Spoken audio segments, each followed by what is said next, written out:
वंदे मातरम दोस्तों। चलिए आज हम हिंदी जो उत्पाद सिपाही के लिए हमारा जो क्लास चल रहा था वो हमारे 10th लेवल के सिलेबस में हिंदी पढ़ना था, उसका आज हम अगली क्लास आपके सामने लेके आए हैं। और आज हम देखेंगे दूसरे पोएम के जो लेखक हैं तुलसीदास, राम लक्ष्मण परशुराम संवाद के लेखक है तुलसीदास।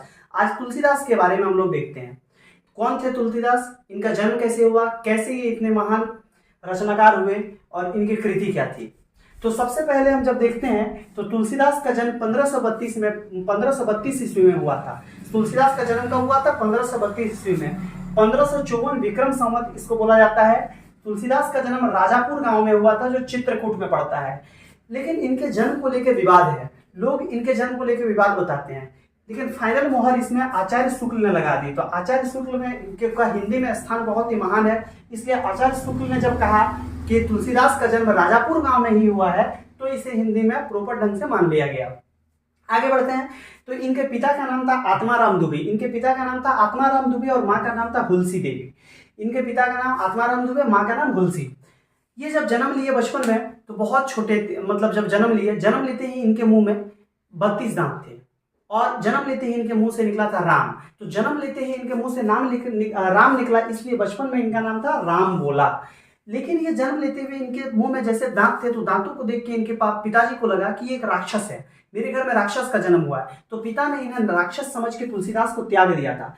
पिता ने इनको राक्षस समझ के क्या किया? त्याग दिया। तो दासी ने पाला, तुलसीदास को एक दासी ने पाला था और तब से इनका नाम तुलसीदास हुआ। तुलसीदास की जो कृति है ये अवधी भाषा में लिखते हैं तथा ब्रज भाषा में लिखते हैं। तुलसीदास की शैली छपई शैली है, दोहा है, चौपाई है, कविता है, सवैया है, ये सब है। तुलसीदास की मृत्यु 1623 ईस्वी में हुआ था, 1680 विक्रम संवत के समय। इनकी कुछ प्रमुख रचनाएं कृतियां हैं रामचरितमानस, जानकी, मंगल, दोहावली, गीतावली, पार्वती मंगल। क्या क्या बताए? रामचरितमानस, जानकी, मंगल, दोहावली, गीतावली, पार्वती मंगल, रामलला, रामज्ञा, प्रश्न, कवितावली आदि, ये सब इनकी कुछ रचनाएं हैं। इनके जो गुरु का नाम था, जब इनके पिता ने इनको त्याग दिया, एक दासी ने पाला, तो इनको शिक्षा नरहरि दास ने दिया था। तो तुलसीदास के गुरु का नाम था नरहरि दास और इनका विवाह रत्नावली से हुआ था। रत्नावली देखने में अच्छी थी तो रत्नावली से इनको काफी ज्यादा प्यार था। तो एक बार बात है कि रत्नावली क्या होती है कि चल जाती है अपने मायके चली गई रत्नावली, और रात को जब तुलसीदास वापस घर आए तो घर में देखे बंद है। तो फिर पड़ोसी से पूछा कि मेरी वाइफ कहाँ गई, तो उन्होंने बताया कि वो मायके चली गई है। तो तुलसीदास अपने वाइफ से इतना मोहब्बत करते थे, इतना प्यार करते थे कि वो तुरंत चले गए अपने ससुराल, मतलब अपनी पत्नी के पास। तो जाने के बीच में एक नदी मिलता है, तो उस नदी के ऊपर से वर्षा का दिन था, बारिश हो रहा था और वो नदी पूरा भरा हुआ था।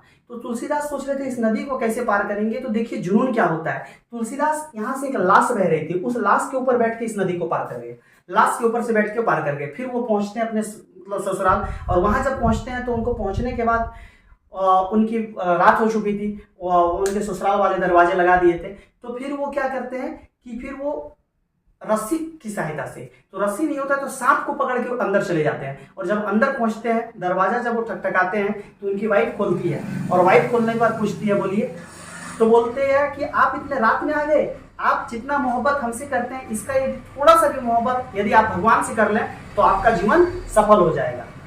तुलसीदास जब ये बात सुने कि जितना मोहब्बत मैं अपनी बीवी से करता हूँ उससे 1% भी भगवान से कर लूँ तो मेरा जीवन सफल हो जाएगा, इसी के साथ उनको मोह माया से विरक्ति हो गई और उन्होंने क्या किया, उन्होंने अपना घर द्वार सब त्याग दिया उसी समय और उस अंधेरे में निकल पड़े। निकलते हुए चले गए और उसके बाद उन्होंने काशी पहुंचे, वहां उन्होंने दीक्षा ली, सारा वेद पढ़े, पुराण पढ़े, उसके बाद आगे अपनी शिक्षाएं ली और फिर रामचरितमानस की उन्होंने रचना की। तो इस प्रकार तुलसीदास कैसे विरक्त हुए वो हमने देखा। तुलसीदास की सारी चीजें देखी, आपके एग्जाम के लिए बहुत ही महत्वपूर्ण है। मिलते हैं दोस्तों नए वीडियो के साथ अगली क्लास में।